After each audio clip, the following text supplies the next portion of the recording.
Kabam are going to reveal Top Alliance Prestige, Road to Labyrinth is now irrelevant, and we have an update on known issues in the game. Yes, hello everybody and welcome back to the channel and another edition of Marvel Contest of Champions news. It's Abyss of Legends Day. Are you excited? Probably not, but there you go. Before getting into the news, I want to give a massive thanks to everybody in the last 12 months that's massively supported this channel. And as well, massive thank you to my members, Patreons, and as well Twitch subs, who you can see over the screen at this moment in time. Thank you, thank you, thank you. If you want to become a member or a Patreon, go to the links in the description down below. But as well, massively helping out the channel can be from liking the video, commenting, and as well sharing amongst the community. Thank you very much, and let's get into the news. We kick off the news with this here. So this is back in 2016. It isn't really kind of like up-to-date news, but I came across it. It's only 4 years old now. A post by Marvel Contest of Champions Trucos back in 2016. And as you can see, those daggers there look very reminiscent of something of projectiles, which this long shot character is throwing. Now, it would be kind of cool for everything to come round circle for us to see the champion put in next month and it wielding or throwing some sort of projectile-based daggers. But apart from that, we'll have to see what is going to happen next month. But like I said, it's an interesting concept to kind of go, right, well, back in 2016, it was teased, and it's only now that we see this actually going in. So watch this space for next month. In other news, and over on Reddit, Chronic has been putting together a lot of information of new champions going into crystals. We begin with the 6-star crystal. Now, first and foremost, we've got all the, well, you know, there's a lot of average base champions in that pool. And let's face it, I've got most of them. Well, not most of them, I've got most of the bad ones. But I think a lot of people can say that. In any case, there are some like really kind of nice kind of additions that are coming our way. As you can see, February 25th sees the likes of some decent champions like Warlock, Black Widow, Clairvoyant, we've got Elsa Bloodstone, we've got Guillotine 2099. I don't know, I like Man-Thing, so I kind of say Man-Thing. Colossus as well, that's going to be a nice one to add in. I think a lot of players will be interested in that.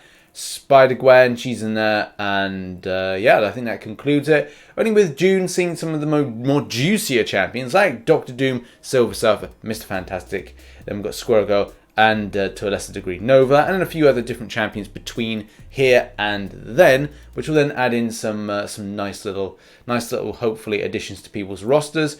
Hopefully you are lucky with the new champion you get, especially as a 6-star, because I know a lot of people do get very disappointed. Disappointed is the word with any kind of first 6-star they get in game.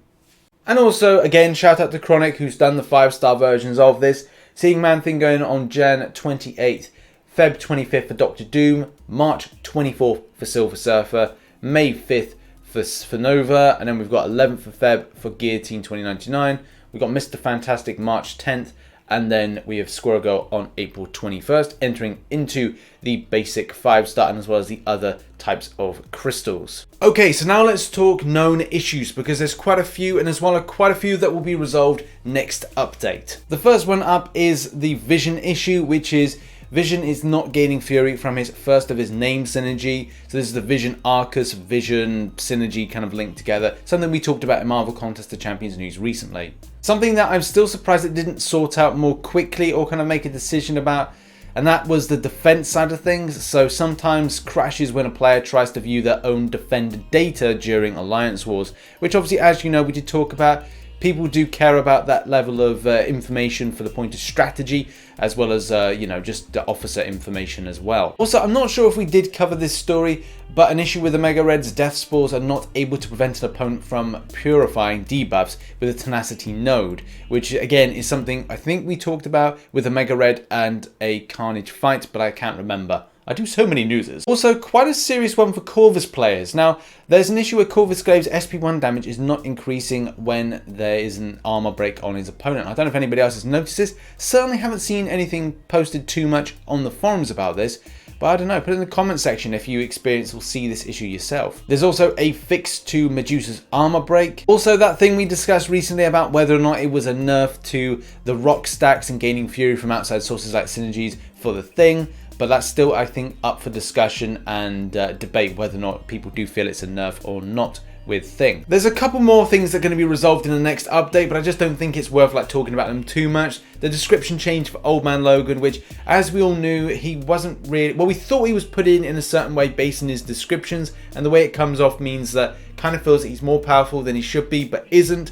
But Kabam are changing the description to represent how he is currently, or to further explain why he's fine as he is. But again, I'm not going to go back into that one because it's just going to, I think, melt my mind and melt your minds as well. Also, there's something with the Crystal Vault issue. I don't know if I see it too much, but there's definitely something that's worth looking into, which is still under investigation. Also, congrats to that weird guy who successfully managed to resurrect a forum post from last year. It's not an easy task to do, but he did it. And the subject of that forum post was Mike. Yes, he's so fine he blows your mind. Hey, Mike has said on Twitter that his top 3 favourite release notes for 25.3 is the following. And by the way, 25.3 more than likely be available in less than 2 weeks' time. As we've still got, 14 days as of today, it will probably be a case like we got 13 days until this update is going to go live. But he says that Prestige will now be displayed on summoners' profiles, Alliance Prestige will now be displayed on the Alliance info page, and your champion collection will now default to sorting by hero rating. Obviously, for a lot of people that know, Prestige is very important, especially as you progress further on with the game, and it's something that has really been hidden since day one, or the day that it became so significant, especially for Alliance-based participation and competition. But also shut the front door, because there's also a little bit more information. In particular, somebody asked, any chance you can stop displaying 3 and 4 star pools in the Alliance info, please? And Kabam might respond saying, we're probably going to remove the 3-star openings from the Alliance activity feed soon. It's too late to get it in with the next release, so it's probably going to come at a later date. And also the release notes, if you want to read them in full, they're going to be out next week. Also, Maladar hits on a point which we all know that needs to be sorted out, and that is that sorting by hashtags needs to be done. I don't know when it's going to happen, but since they were introduced, sorting by them has become more of a need rather than a want. Okay, now in a very odd turn of events, a message came out yesterday saying that Road to Labyrinth is changing. So for a long time, you've needed a key in order to unlock the gates of Labyrinth for Legends. There was actually a physical key. If anybody hasn't checked their inventory, there is a physical key there. But Kabam are basically saying that you'll no longer be required to complete Road of Labyrinth to access the Labyrinth for Legends. However, for your own safety, you will need to become uncollected by completing Act 5, Chapter 2 and level 40 or higher to challenge the punishing trials that await in Labyrinth. Now, this can be seen as positive news, especially if you're considering the fact that you want to do Labyrinth for Legends, and it is more in the case with the swing of the game that the rewards from Road to Labyrinth and Labyrinth for Legends have somewhat become irrelevant for more end game players. And obviously I use that term lightly because that has been a term discussed over the last 24 hours. What is an end game player? But yeah, the rewards don't really match up to the participation in it, and people that will kind of go and look at Road to Labyrinth may go, do you know what, it's pointless against the grind based on what I get back from it. So there are some positives there. Also, there may be the issue that if we get any kind of like merc accounts and people that are creating accounts for the purpose of selling it on, then you kind of go, right, that's not too good, and that kind of puts it more down to a way that you're advertising more of availability to it as opposed to doing the hard slog of Road to Labyrinth. So, you know, it does mean that there's a jump to get to there as opposed to it being a case of it's being deterred through Road to Labyrinth. In any case, rather than going too much into that, I'll put it over to you guys, and what are your thoughts on this change? Is it going to be beneficial for you, especially because you can't be bothered with the time that it would take to do Road to Labyrinth, and as well the fact it could be too tedious? Or would you have the champions that would be able to blast through it? Also, if you just done it and feel a little bit cheapened by this announcement, put it down in the comment section down below. Also guys, just before we get into the arena predictions, I want to give a shout out to Alan's page. As you know, last year Alan participated in a fight for cancer research, and as well, obviously, he won. He's a wrecking machine!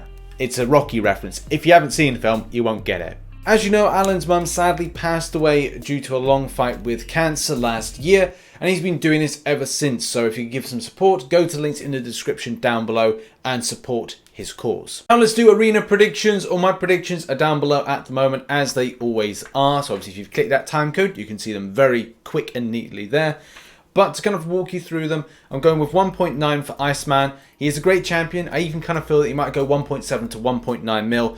But I do feel that maybe players have moved on from those type of champions. But still, like I said, it's a good champion. It is well likable to go at least 1.9.